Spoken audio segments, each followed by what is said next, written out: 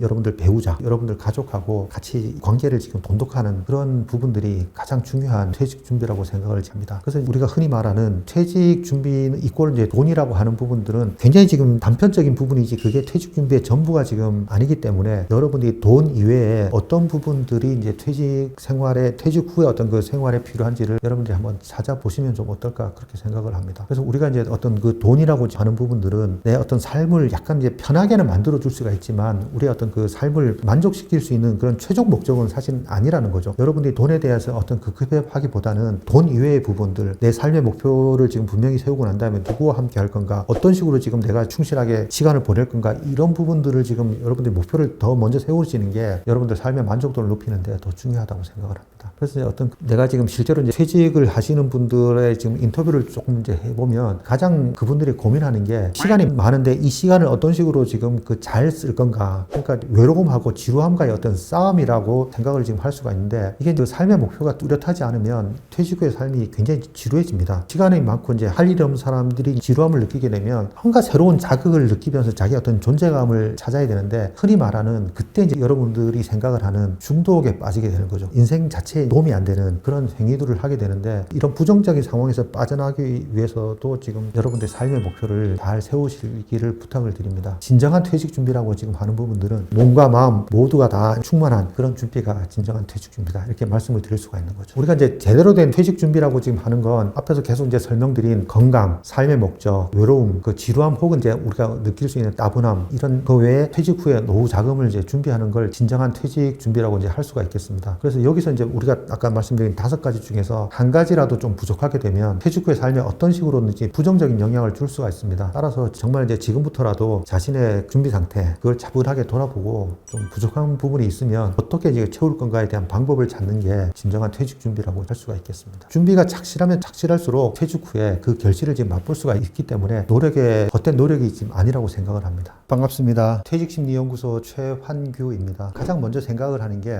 내가 지금 돈이 있으면 노후 생활이 굉장히 이제 풍요로울 수 있겠구나, 이렇게 생각을 하시는데, 내가 오래 살고 잘 살기 위해서 정말 돈이 어떤 역할을 하는가에 대한 부분들을 고민을 좀 해봐야 된다는 거죠. 제가 생각했던 우리의 노후 생활이라고 하는 부분들은 내가 몇 살까지 사느냐가 중요한 게 아니라 사는 동안 얼마나 건강하게 사느냐가 중요하다, 그렇게 생각을 합니다. 특히 신체가 불편할 때는 내가 어디가 불편하다고 얘기를 좀 해줄 수가 있어갖고 보조하는 기구들이 다양하게 있지 않습니까? 도와줄 수가 있는데, 이게 이제 어떤 심리 건강 아니면 이제 정신 건강 쪽에서 문제가 생겼을 때는 가족들이 제대로 도와줄 수가 없을 가능성이 많다는 거죠. 결국은 내가 건강한 시기를 퇴직 후에 보낼 수 있을까, 이 부분에 대한 부분도 먼저 고민을 좀 해봐야 된다 생각을 지금 할 수가 있겠습니다. 내가 이 운동을 하기 위해서 정말 많은 준비와 시간을 할애해야 된다 하게 되면 운동 자체가 부담스러울 수 있을 겁니다. 예를 들어서 스키를 하게 된다 그러면 스키장을 가기 위해서 1시간, 2시간 운전을 해야 되고 비용도 마련해야 되고 옷도 사야 되고, 이런 준비 과정이 시간이 많이 걸리면 많이 걸릴수록 실천하지 못할 가능성이 많다는 거죠. 반면에 집 옆에 수영장이 있다 그러면 제가 이제 수시로 실천할 가능성이 많아지는 거죠. 이런 지속 가능한 운동을 지금 할 수 있을까에 대한 해답을 먼저 찾아보시고, 그 다음 이제 운동을 하실 때 운동 강도가 중요합니다. 스트레스하고 사실 운동 강도하고 관련이 있는데, 그 운동에 집중하느라고 내 머릿속에 있는 담념을 없애버릴 수 있는 정도의 운동 강도가 스트레스 해소에 도움이 된다고 합니다. 그 정도의 강도를 찾을 수 있는 운동. 그 다음에 이제 또 하나 말씀을 드리고 싶은 게, 자세도 중요하게 생각을 지금 하는데, 예를 들어 이제 걷기 운동을 할 때도 바람직한 자세가 있는데, 많은 분들이 어떻게 걸어야 된다 이런 부분에 대한 관심은 많이 부족한 것 같더라고요. 그래서 슬리퍼나 샌들을 신고 산책을 하시는 분도 있는데, 그분들 걷는 모양을 보고 전문가들은 대부분 다 저렇게 지금 하는 게 건강에 별로 도움이 안 된다, 이렇게 말씀하시는 분도 많이 계십니다. 따라서 전문가의 지도를 받고 여러분들이 좀 운동을 시작을 하게 되면 도움이 되지 않을까. 특히 러닝이라든가 이런 운동 강도가 약간 이제 세해지는 부분에 대해서는 분명히 전문가로부터 자세와 운동하는 요령을 좀 배우고 하시기를 권장드립니다. 그다음 이제 운동 강도에 대한 지식도 분명히 필요한데, 너무 강도가 낮은 운동은 건강에 별로 도움이 안 되고, 지나치게 높은 강도의 운동은 오히려 이제 건강에 해칠 수가 있기 때문에, 여러분들이 시간이라든가 지방자치단체에서 운영하는 헬스장 같은 곳에서 그런 합리적인 가격에 등록을 하고 전문가의 도움을 받으라고 저는 적극 추천을 드립니다. 심리학적인 그런 관점에서 밥을 먹을 때 굉장히 중요하게 생각하는 게, 내가 지금 이 맛있는 영양분을 제대로 소화를 시킬 수 있을까, 이 고민을 많이 하는데, 누구와 함께 먹느냐가 중요하다고 저는 생각을 합니다. 밥 먹고 난 다음에 속이 편하냐 안 편하냐 이렇게 놓고 따져봤을 때, 친한 사람하고 밥을 먹을 때 가장 속이 편하더라고요. 비싼 밥을 먹냐 요리를 먹냐 이게 중요한 게 아니라, 밥을 먹을 때 얼마나 지금 마음 편하게 먹느냐가 굉장히 중요하다고 그렇게 생각을 합니다. 그 다음에 친한 사람하고 먹는 과정을 보면 즐겁게 대화를 할 때 소화 기능도 잘 된다고 영양학자들도 그렇게 얘기를 지금 하니까, 결국은 내가 뭘 먹느냐 보다는 누구와 함께 먹느냐, 그 다음에 이제 어떻게 먹느냐에 조금 더 관심을 좀 기울이시면 어떨까, 그렇게 생각을 합니다. 그 다음에 매운 음식에 대해서는 약간 이제 회의감이 있습니다. 그 효능에 대해서. 그래서 많은 직장인들이 스트레스가 느껴지면 매운 음식을 선호하는데, 매운 음식은 일시적인 진통을 줄여주는 거지 근본 문제를 해결해 주는 건 아니다. 그런데 이게 이제 젊은 사람들한테는 효과가 있을 수 있어도, 나이 드신 분들한테는 매운 음식을 먹고 나면 위라든가 이런 부분에 굉장히 큰 자극을 줄 수가 있기 때문에 부작용이 더 클 수가 있기 때문에, 가급적인 매운 음식은 삼가하는 게 노후 생활에 좀 도움이 되지 않을까, 그렇게 생각을 합니다. 제가 고등학교 동기들하고 같이 있다 보면 친구들이 얘기가 제 얼굴이 별로 변하지 않았다고 이제 생각을 하는데, 그게 제일 중요한 게, 스트레스를 덜 받으려고 노력을 지금 하다 보니까 마음 건강이 노화를 방지하고 있는 게 아닐까, 그렇게 생각을 합니다. 그래서 이제 몸하고 마음하고는 이제 연결이 돼 있기 때문에, 몸이 피곤하면 마음도 피곤해집니다. 신체 건강이 심리 건강에도 영향을 미치지만, 심리 건강도 신체 건강에 영향을 미칩니다. 예를 들어서 제가 이제 마음이 불안하고 스트레스가 많아요. 그러면 내가 별다른 활동을 지금 하지 않았음에도 불구하고 아침에 이제 출근길이 평소보다 더 피곤하게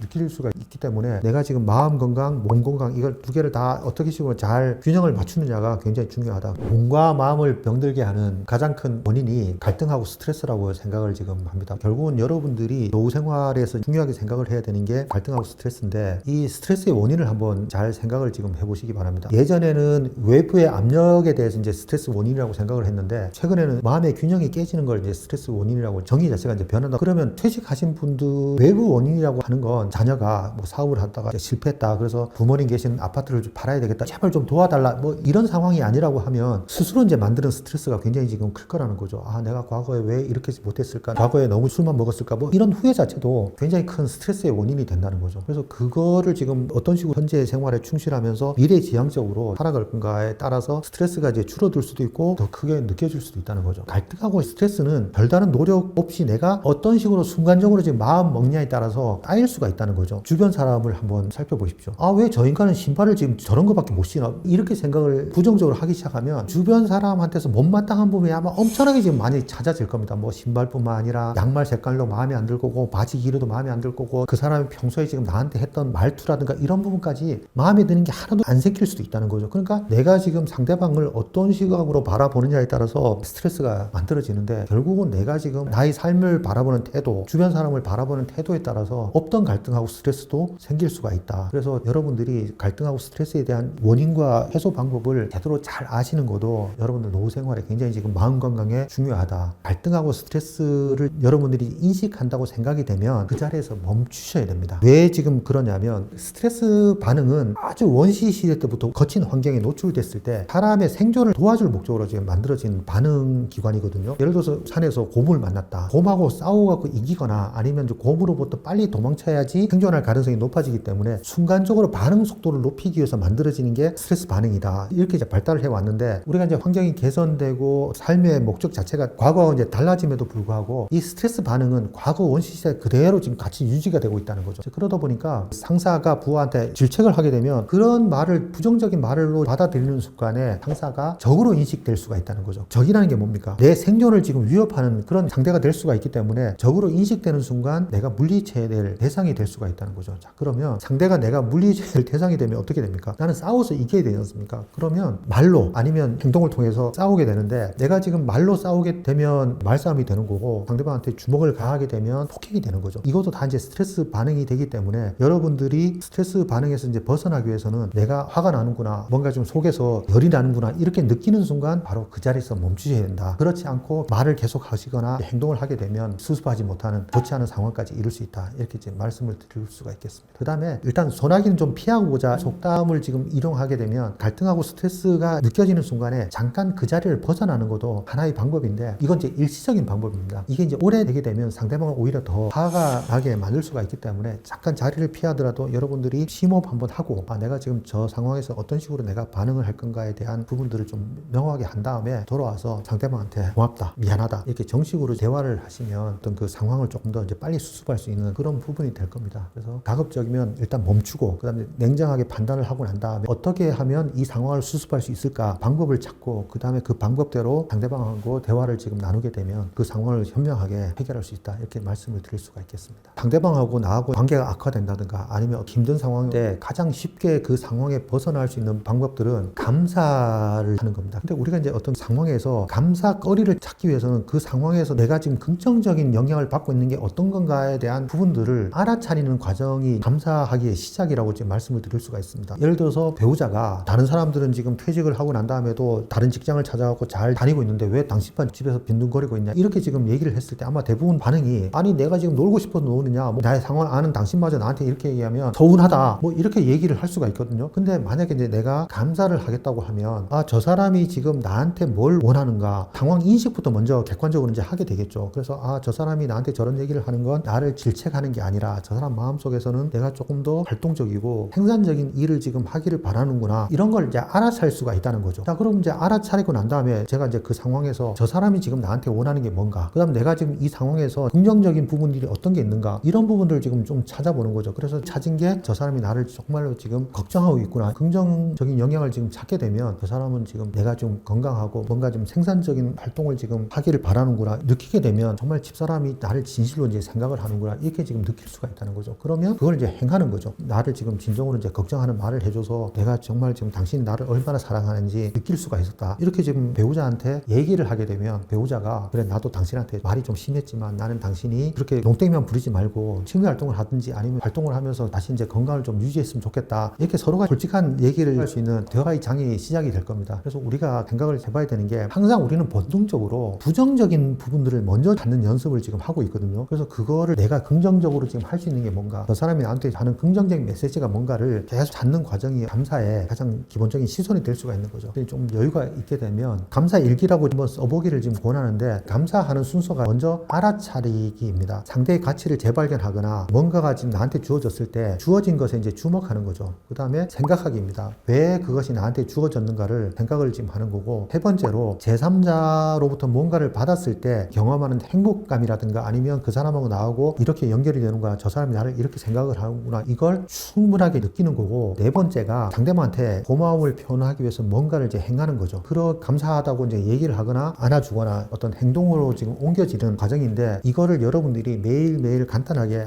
내가 지금 이런 감사거리가 있다, 이걸 뭐 일기로 쓰신다거나 메모를 하시다 보면 주변 사람이라든가 가족들한테 굉장히 지금 감사할 수 있는 그런 부분들이 아마 많을 겁니다. 그 다음에 여러분들이 감사거리를 찾다 보면 긍정적인 상황을 찾아야 되거든요. 그래서 제가 대학에서 이제 강의를 할 때 제 고등학교 후배가 수강생으로 왔습니다. 그래서 걔하고 이제 따로 얘기를 하다 보니까 자기가 이제 5군데를 원하는 회사에 다 떨어졌다는 거예요. 걔한테 얘기를 했습니다. 야, 네가 취업에 실패해서 얻을 수 있는 이익이 뭔지를 한 10가지만 적어봐라. 아마 이 얘기를 들으면 대부분 다 되게 황당하다 이렇게 지금 생각을 하실 텐데, 걔가 9가지를 적더라고요. 충분하게 적고 난 다음에 첫 번째 하는 얘기가 내가 지금 원하는 5군데 떨어진 게 반드시 나쁜 건 아니다. 조금 더 노력해서 새로운 회사를 가면 되겠구나. 이렇게 이제 각오를 하고 난 다음에 자신감이라든가 여유가 생겼는지 그다음부터는 원하는 모든 회사에 취업을 했습니다. 우리가 뭔가 자기 삶에 대해서 아니면 자기 주어진 환경에 대해서 부정적인 영향만 있는 게 아니라 또 한편으로는 감사할 수 있는 긍정적인 영향도 굉장히 많기 때문에, 여러분들이 좀 시간을 내서 여러분들이 처한 환경을 돌아보시고 거기서 이제 긍정적인 부분들을 좀 찾아보시면 여러분들 생활 자체가 훨씬 더 좀 편해질 거라고 생각을 합니다. 이 감사하기가 하루아침에 되는 게 아닙니다. 그래서 여러분들이 시간을 들여갖고 이제 연습을 해야지 이제 실제로 그 감사하기의 깊은 맛을 느낄 수 있는 것처럼, 스트레스도 사실은 이제 마찬가지입니다. 제가 이제 마음의 균형이 깨질 때 스트레스를 이제 느낀다고 말씀을 드렸지만, 사실은 그거를 인식하고 스트레스 상황에서 멈추고 해결 방법을 찾으면서 이제 마음의 평온을 지금 얻기가 굉장히 큰 노력을 지금 좀 많이 해야 되기 때문에 중간에 포기하시는 분이 많다. 사실은 이제 스트레스를 지금 해소하지 않게 되면 그 스트레스가 이제 점점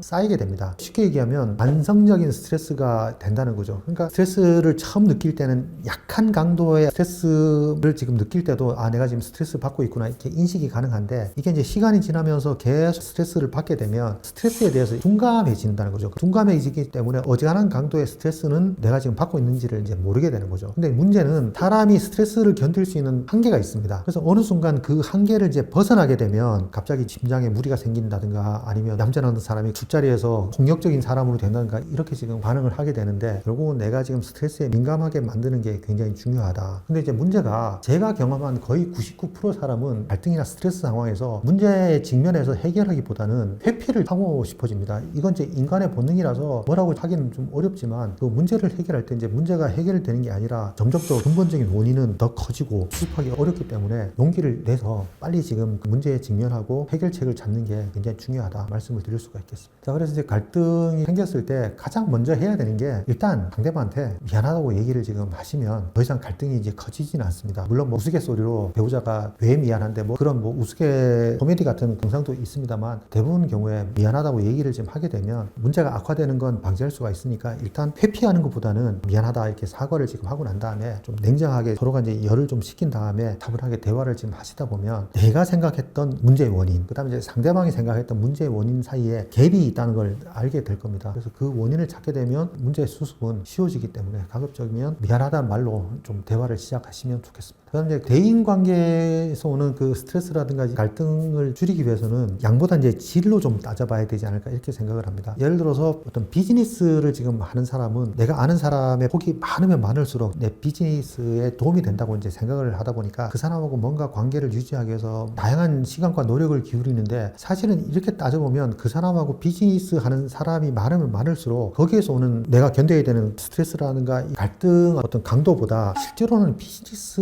효과가 떨어질 가능성이 좀 큽니다. 대인관계 속을 계속 크게 유지하기 위해서 과연 내가 그런 감당할 수 있는 경제적인 능력이라든가 시간, 체력 이런 게 다 받쳐줄 수 있을까? 이렇게 따져보시면 여러분들 그 어떤 삶의 목표를 지금 먼저 정한 다음에 삶의 목표에서 일치하지 않은 그런 관계부터 이제 정리를 조금 하고 나면 여러분들이 정말 이제 초점을 두고 깊은 관계를 지금 맺어야 되는 그런 사람들의 명단이 나올 겁니다. 그래서 이분들하고 어떻게 하면 잘 친분 관계를 유지하고 마음의 평화를 좀 누리면서 관계를 유지할 수 있을까? 이런 답이 나올 수가 있거든요. 그래서 가급적이면 여러분들이 퇴직하는 순간 대인 관계에서 여러분들이 비즈니스 관계로 만난 사람들은 가급적이면 좀 줄여주시고 그 다음에 여러분들이 정말 집중해야 되는 배우자나 가족들을 위해서 더 많은 노력과 시간을 쓰게 되면 훨씬 더 관계의 질은 돈독해지면서 외로움이라든가 지루함을 벗어날 수 있는 그런 도움을 좀 받지 않을까 그렇게 생각을 합니다. 우리가 이제 건강한 삶을 살기 위해서는 신체 건강도 중요하지만 마음 건강도 굉장히 중요하다. 그래서 신체 건강을 유지하기 위해서는 끊임없이 여러분들이 움직여야 돼요. 그래서 움직이는 방법은 일을 하는 방법도 있고 아니면 이제 운동을 하는 방법도 있는데 그 건강을 유지하기 위해서는 뭐도 중요하냐면 마음 건강도 굉장히 중요하다. 그래서 마음 건강을 유지하기 위해서는 스트레스나 갈등에서 여러분들이 이제 벗어나야 되는데 대부분 퇴직자들이 경험하는 갈등이나 스트레스는 일보다는 사람 관계에서 오는 갈등이나 스트레스가 많은 비중을 차지한다. 그래서 여러분들이 어떤 사람하고 좋은 관계를 유지하게 되면 갈등이나 스트레스를 저절로 줄일 수가 있다. 그래서 이런 좋은 관계를 유지하기 위해서는 내가 계속 일방적인 도움을 받는 그런 사이가 아니라 내가 지금 도움을 주는 만큼 상대방도 나한테 도움을 얻을 수 있을 때 주고받는 게 균형을 이룰 때 오랫동안 유지가 될 수가 있기 때문에 내가 상대방으로부터 뭔가를 받았을 때 나는 지금 상대방한테 도움이 되는 게 어떤 게 있는가를 잘 찾아보고 그걸 상대방한테 주시게 되면 오랫동안 유지를 할 수가 있다. 단 여기서 준다고 하는 건 금전적인 도움은 인간관계 유지할 때 도움이 많이 안 됩니다. 예를 들어서 똑같이 10,000원을 주는 거 하고 그 다음에 10,000원짜리 선물을 지금 여러분들 주는 거 하고 분명히 지금 받는 사람 기분에 차이가 있을 겁니다. 근데 똑같은 돈을 쓰는데 선물이 왜 효과가 있을까요? 그건 주는 사람의 마음이 담긴 부분이 있기 때문에 받는 사람 입장에서 보면 상대방한테 돈으로 10,000원 받는 것보다 선물로 받는 게 훨씬 더 효과적이다. 그래서 여러분들이 꼭 돈이 아니라도 진정된 마음을 담길 수 있는 그걸 알려주시게 되면 훨씬 더 상대방은 감격해할 거고 그 감격이 유지가 되는 동안은 인간관계는 더 깊어질 수가 있다. 이렇게 지금 말씀을 드릴 수가 있겠습니다. 그래서 결국은 인간관계는 양보다는 질을 지금 따져야 되고 질을 따지기 위해서는 여러분들이 상대방한테 더 많은 관심, 더 많은 사랑을 주시게 되면 오랫동안 인간관계를 유지할 수 있겠다. 이렇게 말씀을 드리겠습니다. 반갑습니다. 퇴직심리연구소 최환규입니다.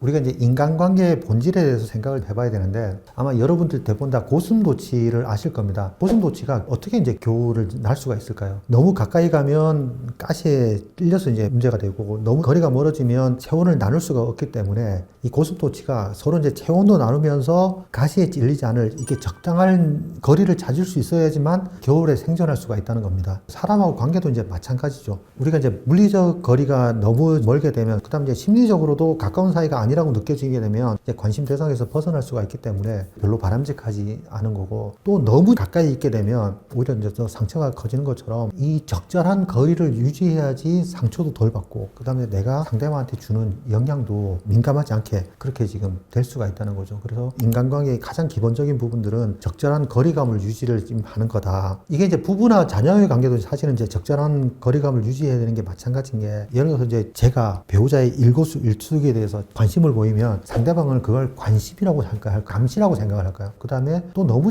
관심을 보이지 않게 되면 서운함을 느낄 수도 있습니다. 그래서 적절하게 상대방의 어떤 그 사생활이라든가 이런 부분도 존중해 주면서 관심도 서로 이제 교류할 수 있는 거리감을 찾을 때 굉장히 관계도 돈독해질 수 있다. 그 다음에 자녀와의 관계도 마찬가지입니다. 정말 적절한 거리감을 유지할 수 있는 그 거리감이 언제 어디까를 자녀하고 끊임없이 지금 좀 대화를 통해서 찾을 필요가 있다는 거죠. 그렇게 해야지 서로가 이제 편안한 관계를 오랫동안 유지할 수가 있겠죠. 그 다음에 거기에 더해서 도움을 주는 사람이 되어야 됩니다. 자기한테 이제 도움이 되는 사람은 가까이 해도 괜찮은 사람, 이렇게 지금 마음의 문을 열지만 그렇지 않고 맨날 뭐 얻어먹기만 하는 이런 사람은 좀 멀리 해야 되는 사람이라고 이제 판단을 하면서 마음의 문을 닫게 되는 거죠. 부모하고 자녀 관계도 좀 아이를 지책할 때 어떤 식으로 지금 해야지 아이의 마음의 문을 닫지 않으면서 아이가 상처받지 않을까, 이것도 한번 같이 좀 고민을 해볼 필요가 있다는 거죠. 현명하게 아이를 질책하기 위해서는 어떻게 해야 되냐면 정보를 명확하게 지금 아이한테 줘야 된다는 거죠. 예를 들어서 뛰지 마. 자, 그러면 아이가 지금 부모로부터 받은 정보는 뛰지 마예요. 자, 그러면 내가 지금 뛰지 말고 어떻게 해야지 부모의 마음에 드는지를 아이는 모른다는 거죠. 자, 그래서 부모가 얘기를 할 때 어떤 식으로 아이한테 얘기를 해야지 이거에 대해서 고민을 더 해볼 필요가 있다니까. 그래서 이거하고 연결을 시켜갖고 그러면 자, 부모하고 이제 자녀하고 대화를 할 때 어떤 식으로 대화를 해야지 아이가 이해할 수 있겠습니까? 만약에 이제 부모가 야, 너 맨날 지금 게임만 하면 대학교 갈 수 있어. 만약에 이렇게 얘기를 지금 했다고 하면 부모의 진정한 마음은 뭡니까? 아이가 조금 더 미래지향적이고 건설적인 그런 시간을 보내라고 얘기를 하고 싶어서 이제 저렇게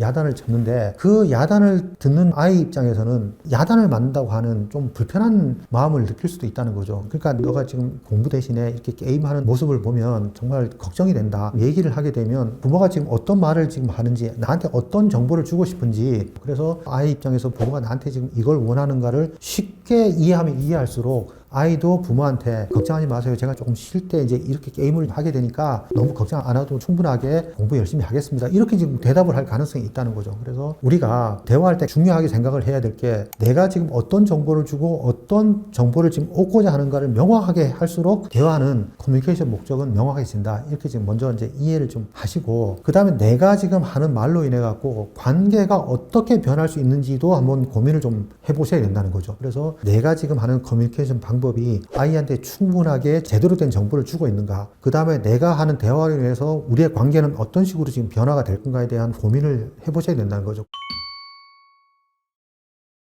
부모하고 아이하고 대화할 때 주의해야 될 게 몇 가지가 있습니다. 가장 먼저 여러분들이 하지 마셔야 될 게 뭐냐면 아이끼리, 형제끼리 비교하지 않는 겁니다. 이제 사람은 본능적으로 자기 에너지를 줄이고 싶어 하는 거거든요. 그러니까 예를 들어서 형이 정말 말썽꾸러기고 동생은 정말 부모 말을 잘 듣는다고 하면 이 말썽꾸러기인 형보다는 동생한테 애정을 많이 표현하면서 아이고 형이 지금 너만 같으면 내가 얼마나 편할까 이런 얘기를 자주 할 가능성이 큽니다. 그 얘기는 뭐예요? 얘가 지금 말썽을 부리기 때문에 부모가 얘를 케어하기 위해서는 더 많은 에너지를 쓰게 만드는, 그러니까 내 에너지를 뺏게 만드는 그런 사람이기 때문에 나는 거리감을 두고 싶다, 아니면 좀 말썽을 안 부리면 좋겠다, 이런 바람이 숨어 있다는 거죠. 자, 그래서 이제 동생하고 비교하면 넌 좀 부정적인 사람, 이렇게 지금 은연중에 비교를 지금 하게 된다는 거죠. 부모가 그런 얘기를 하면 할수록 부모가 자기를 스트레스를 받게 만드는 그런 사람으로 인식을 하게 되는 거고, 형은 동생을 바라볼 때 저 인간만 없으면 내가 부모로부터 질책을 안 받을 텐데 동생을 적으로 지금 인식하게 된다는 거죠. 굉장히 지금 비교하는 게 안 좋다. 그 다음에 문제는 뭐냐면 부모가 아이를 비교하면 아이도 부모를 비교한다는 거예요. 예를 들어서 친구 아빠는 지금 S전자의 임원인데 아빠는 뭐 중소기업 부장밖에 안 되는 사람이 지금 나한테 뭐 이렇게 얘기를 한다, 이제 그런 상황이 되기 때문에, 그래서 형제가 만약에 둘이면 얘는 얘, 형은 형, 동생은 동생, 이렇게 이제 고유성을 인정해 줄 때 아이도 부모를 지금 잘 따르게 되고 부모도 지금 아이를 대하는 게 훨씬 더 편해진다는 겁니다. 좀 자녀에 대한 어떤 개별성을 좀 인정해 주셨으면 좋겠다, 이렇게 좀 조언을 드리고 싶습니다. 자, 그 다음 이제 또 하지 말아야 될 게 뭐냐면 결과에 대한 칭찬입니다.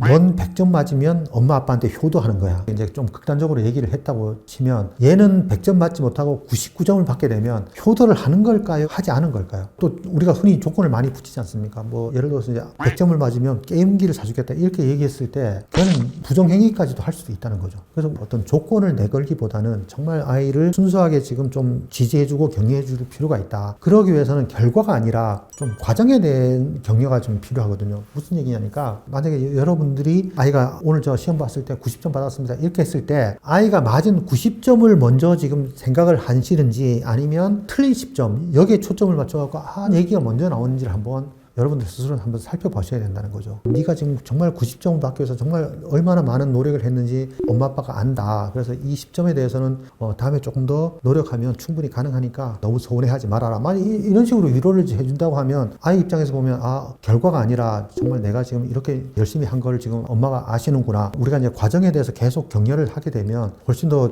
둘이 대화할 수 있는 그런 부분들이 많아지겠죠. 제 사례를 하나 이제 말씀을 드리면 저희 막내가 초등학교를 들어갈 때 한글을 모르고 들어갔습니다. 그러면서 이제 뭐 1학년 때부터인가 1학년 2학기 때부터인가 이제 받아쓰기를 보더라고요. 얘가 한글을 모르니까 맨날 이제 빵점을 받아오는 거죠. 빵점 아니면 이제 10점을 받아와서 이렇게 고민을 하다가 어느 날 20점인가를 받아왔더라고요. 그래서 너 어떻게 해갖고 2개를 어떻게 맞았냐 이렇게 지금 얘기를 해주니까 얘가 그다음부터 조금 더 자기가 집중해서 공부를 하더니 거의 뭐 어떨 때는 100점도 맞고 어떨 때는 80점 맞고 그러더라고요. 그래서 틀린 부분에 대해서 아쉬워할 게 아니라 얘가 지금 받은 거에 대한 어떤 그 노력을 지금 충분하게 인정을 해주면 아이는 조금 더 부모로부터 격려를 받고 그거에 대해서 용기를 얻고 더 집중해서 이제 뭔가를 할 수 있는 그런 과정이 될 수가 있기 때문에 자꾸 이제 결과 공부에 연연하지 마시고 과정에 대해서 충분하게 좀 지지를 하고 관심을 좀 가져주시면 훨씬 더 아이가 빨리 성장할 수 있다, 이렇게 말씀을 드릴 수가 있겠습니다.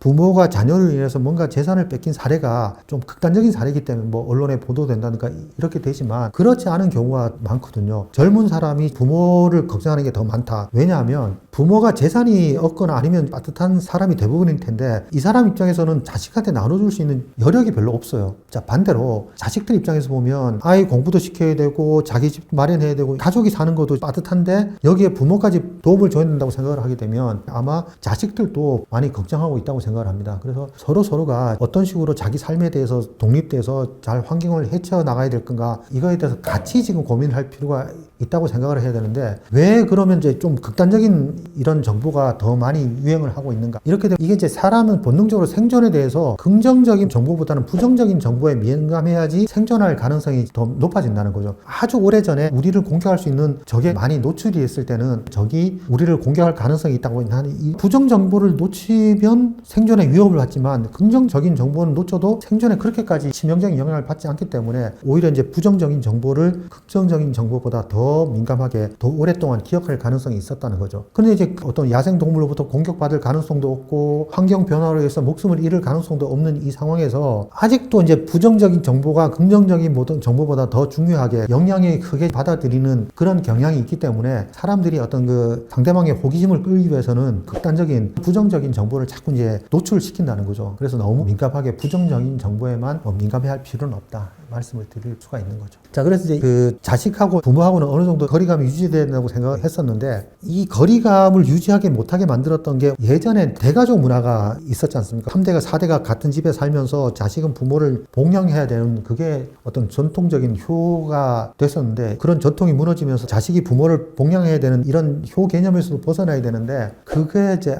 못 벗어남으로써 어떤 그 부모하고 자녀 관계가 너무 이제 밀착된 거리감으로 인해서 문제가 생긴다. 부모 세대는 부모가 아이를 도와주면 아이도 이제 부모를 도와주기를 바랬지만 아이 세대 입장에서 보면 이제 어떤 그런 개념 자체가 많이 희석이 된 상태라서 부모는 부모 나름대로 자녀는 자녀 나름대로 어떤 삶을 계획할 필요가 있지 않을까, 이제 그렇게 생각을 합니다. 그래도 이제 아이들로 인해서 파산을 좀 걱정하는 부모가 좀 계실 텐데 이런 분들은 좀 그래도 나름대로 이제 뭔가 아파트가 있다든가 이런 경제적인 여유가 있습니다. 사실은 계속해서 제가 말씀을 드리는 건 노후를 지금 여유롭고 행복하게 보내기 위해서는 돈보다는 좀 다른 걸 걱정을 좀 하셔야 된다는 거죠. 예를 들어서 내가 자녀들한테 있는 재산을 지키기 위해서 이제 자녀들하고 관계를 단절을 했다 했을 때 단절로 인한 외로움, 자녀에 대한 기대감, 이런 부분들을 어떻게 지금 충족을 할 수가 있냐는 거죠. 오히려 지금 제가 물리적으로 심리적으로 거리감을 유지를 해야 된다고 하는 부분들이 아이가 양육할 때부터 이제 부모하고 거리감을 유지했다고 치면 그게 이제 결국은 적절한 거리감을 유지하면서 노후 생활을 지금 할 수가 있는데 이제 그게 안 됐을 때는 굉장히 지금 큰 문제가 생길 수도 있기 때문에 정말로 제대로 된 노후 준비는 아이가 태어날 때부터 시작을 해야 된다, 이렇게 말씀드릴 수가 있겠습니다. 자, 그래서 이제 이런 문제를 좀 방지하기 위해서는 부모하고 아이들 관계에서는 좀 원칙을 세워야 됩니다. 예를 들어 제가 가끔 이제 강의에서 만나는 사람들한테 넌 자녀들한테 지금 어떤 걸 물려주고 싶냐고 이제 이렇게 물어보면 거의 한 90% 정도가 돈이라고 얘기를 하거든요. 저희 부모님한테서 아쉬운 게 하나가 있었는데 저희 아버지가 되게 양반 스타일입니다. 굉장히 지금 점잖으신 분인데 저희한테 살갑지는 않으셨어요. 그래서 이제 그런 부모 밑에서 자라갖고 이제 결혼을 하고 이제 마지가 고등학생이 됐을 때 저한테 면도기를 하나 사달라고 하더라고요. 그래서 제일 비싼 면도기를 사줬는데 아이가 갑자기 저한테 이제 서운하다고 하는 거예요. 아니 면도기를 사줬으면 면도기를 사용할 수 있는 방법도 가르쳐줘야지 왜 면도기만 던져주고 그 방법은 안 가르쳐주냐는 거예요. 그때 이제 제가 한 대 얻어맞은 것처럼 그렇게 쇼크를 받았는데 그 교육을 저희 아버지가 저한테 해준 경험이 없습니다. 그러다 보니까 저도 지금 그 아이하고 계속 이제 이 관계 맺음을 하면서 새롭게 이제 배우는 것도 굉장히 많은데 사실 이제 부모 교육이 새롭게 되는 거죠. 그래서 부모가 무엇을 물려줄 거냐에 따라서 아이가 배우는 게 다르고 아이하고 관계도 지금 달라지기 때문에 아이가 성장하던 시기에 부모가 지금 함께 해주는 그 경험은 정말 돈으로 살 수 없는 소중한 경험이라고 생각을 합니다. 그래서 지금이라도 좀 부모님들께서 함께하는 시간을 조금 더 많이 가져보시면 어떨까, 그렇게 생각을 합니다.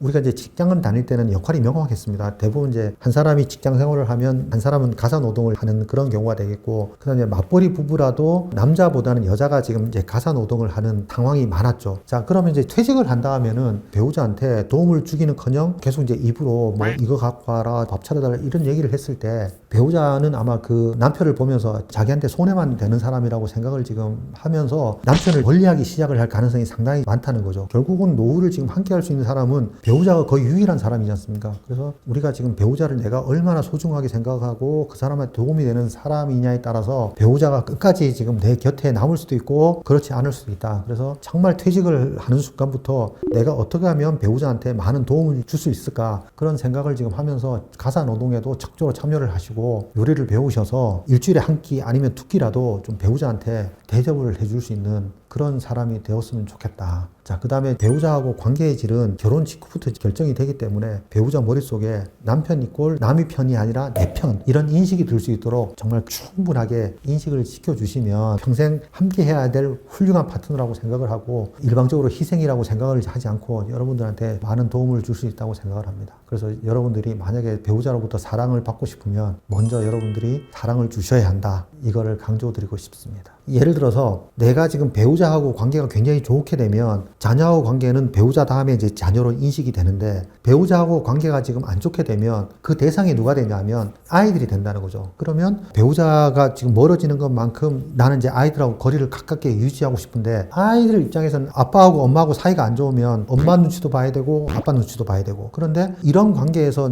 만약에 아빠가 이 아이를 지금 내 편으로 삼기 위해서 강제적으로 거리감을 좁히려고 하게 되면 아이 입장에서 보면 압박으로 느껴지고 부담감으로 작용을 할 수도 있다는 거죠. 그렇게 되면 이제 심리적으로 거리감이 더 멀어지는 그런 부작용이 생길 수도 있다는 거죠. 그래서 이제 자연스럽게 거리감을 유지하고 관계를 맺어야 되는데, 그래서 자녀하고 적절한 관계를 유지하기 위해서는 제일 중요한 게 배우자하고 관계가 좋아야 된다. 이렇게 지금 말씀을 드릴 수가 있겠습니다. 가족과의 관계가 좀 불편하다 이러면 퇴직하시기 전에 관계를 지금 먼저 이제 좀 개선할 수 있는 그런 전문가의 어떤 도움을 받거나 이렇게 해서 관계를 먼저 개선하시고 난 다음에 퇴직을 지금 하시는 게 어떨까 조언을 드립니다. 자녀와의 관계도 이제 적절하게 거리감을 유지할 필요가 있습니다. 자녀가 성장해서 결혼을 한다는 얘기는 부모로부터 물리적으로 심리적으로 독립한다는 얘기거든요. 근데 아이는 또 다른 가정을 꾸리면서 이제 배우자하고 살고 있는데 계속해서 부모가 지나치게 간섭을 한다든가 수시로 방문한다든가 불편한 관계를 만들게 되면서 자녀의 배우자로부터 안 좋은 소리를 듣게 되는 이제 그런 상황이 생길 수도 있습니다. 이런 상황에 대해서 자녀 등에 부모가 올라타 있다고 말씀을 드리거든요. 그래서 그런 부분들을 이제 해소하기 위해서는 부모 따로 자식 따로따로 살지만 감정은 서로 교류하는 이런 상황이 제일 바람직한 그런 상황이 되겠죠. 그래서 이런 가정을 유지하기 위해서는 부부관계가 먼저 좋아야지 자녀하고 관계도 건강하게 유지할 수 있다. 이렇게 지금 말씀을 드릴 수가 있겠습니다. 우리의 행동을 결정하는 요인 중에 하나가 기억입니다. 만약에 내가 지금 그 내 기억 속의 부모는 차가운 사람이라고 생각이 되게 되면 가까이 다가가기가 쉽지가 않을 겁니다. 반대로 내가 어려울 때 정말 지금 나한테 따뜻한 관심을 주고 지지해주고 도와주는 사람, 이렇게 이제 만약에 이제 인식이 된다고 치면 부모하고 아이와 관계도 잘 지금 유지가 되게 쉽기 때문에 정말 지금 내가 말과 행위가 아이 기억 속에 어떻게 저장되고 있는지에 대해서 수시로 부모는 관심을 좀 기울여야 됩니다. 아이한테 어떤 식으로 지금 기억 경험을 쌓고 있는지를 잘 한번 살펴보시고 아이 기억 속에 부모는 긍정적인 영향을 주는 사람으로 인식될 수 있도록 행동하실 필요가 있습니다. 자, 그러면 자녀한테 어떻게 지금 다가갈 수 있을까? 이제 이 방법도 한번 고민을 좀 해보셔야 되는데, 아무래도 이제 회사 일에 집중하다 보면 자녀하고 함께하는 시간을 좀 보내기가 이제 어렵게 되는 거죠. 맞벌이 부부라고 쳐도 대부분 이제 엄마한테 아이의 교육은 맡겨놓고 아빠 입장에서 보면 동료하고 술을 한다든가 이런 시간들을 지금 많이 보냈을 겁니다. 자, 그러면 퇴직을 하고 난 다음에 아니면 뭐 퇴직 전이라도 아이하고 관계를 좀 새롭게 만들고 싶을 그런 사람이 있을 겁니다. 그때는 이제 어떻게 좀 하셔야 되냐면, 내가 앞으로 지금 미래의 행동은 과거와 단절을 하겠다고 하는 선언을 좀 하실 필요가 있습니다. 선언을 정식으로 하시고 그다음 이제 행동의 변화가 일어난다고 하면 아이의 입장에서는 과거의 부모보다는 현재의 부모, 그다음 이제 미래의 부모를 기대하고 신뢰하기 때문에 아이도 이제 아빠의 어떤 행동 변화에 대해서 기대감을 가지고 지켜볼 거라는 거죠. 그래서 그 부분들이 충분하게 어떤 시간을 두고 아빠의 말과 행동이 일치한다고 하면 아빠가 정말로 약속을 지키는구나 믿어줄 겁니다. 근데 만약에 아빠가 지금 한번 이게 선언을 하고 난 다음에 아이가 아빠의 행동 변화에 대해서 의심을 한다고 화를 낸다면 관계는 오히려 과거보다 더 못한 관계가 될 수 있기 때문에 만약에 이제 관계 개선을 원하시면 정말 인내력을 가지고 일관되게 아이를 위하는 마음을 보이셔야 됩니다.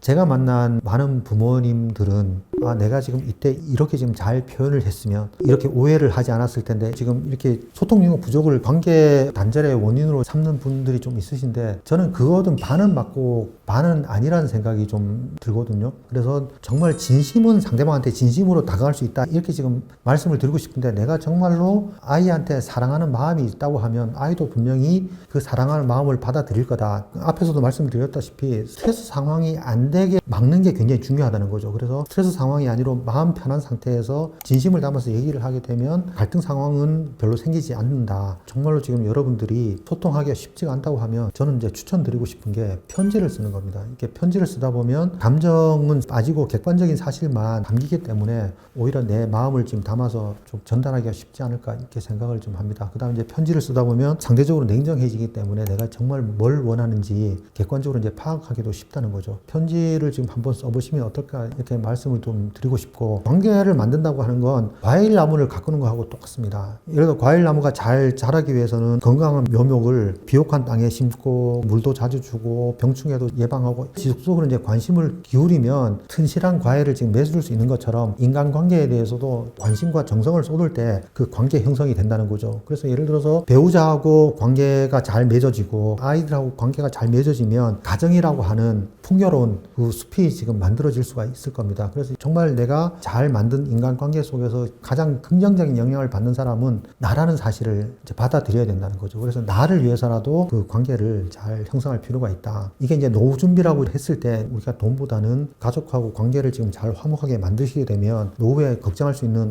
외로움이라든가 지루함, 그 다음에 이제 삶의 목표 자체가 좀 달라질 수가 있기 때문에 충분하게 여러분 노후도 풍요롭고 행복해질 수 있다. 확신을 지금 드릴 수가 있겠습니다. 그래서 지금부터라도 퇴직을 지금 고민하시고 퇴직을 하신 분은 좀 더 가족에게 더 많은 관심과 정성을 쏟는다고 하면 분명히 행복이라고 하는 그 튼실한 열매를 맺어갖고 여러분한테 돌려줄 것입니다. 여러분의 어떤 그 노력 자체가 여러분들 노후를 분명히 책임져 줄 수 있을 거라고 생각을 합니다. 지금까지 제 얘기를 들어주셔서 감사합니다.